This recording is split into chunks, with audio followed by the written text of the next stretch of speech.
დარტყმა კარის მიმართულებით და ლუკა კუტალაძემ მოიგერია ბურთი ნიკოლოზ უგრეხელიძის დარტყმის შემდეგ. პირველი ესეთ შორეული დარტყმა და კუტალაძე კარგად თამაშობს.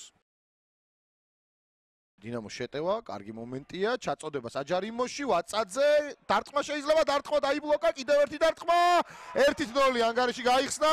დინამო თბილისი დაწინაურდა დღევანდელ დაპირისპირებაში ოთარ აფციაური, გოლის ავტორი.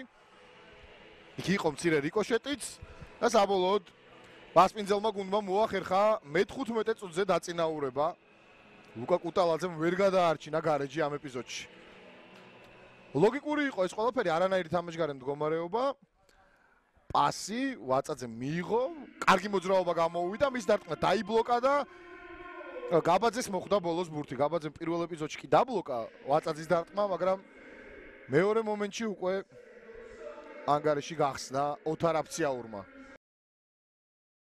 ჩაწოდება საჯარიმოში და კუტალაძემ გადაარჩინა ამ ეპიზოდში გარეჯი.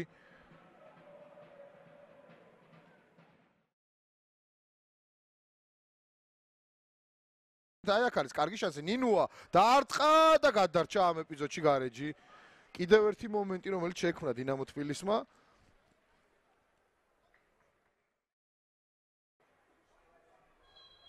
კომეთიანი გაუშვა ბურთი კარის მიმართულებით, მაკაცარია არ იყო თლა დამაჯერებელი, გრძელდება გარეჯის შეტევა, თუმცა აქ ვნახოთ რა გამოვა, ვეკუა მიიღო ბურთი დაარტყა და დაიბლოკა ეს დარტყმა. გიორგი ვეკუამ დაარტყა, ასუნსეუმ დაბლოკა ეს დარტყმა, კიდევ ერთხელ ვნახოთ ეს ეპიზოდი. მაკაცარია არ იყო ამ ეპიზოდში ნამდვილად დამაჯერებელი.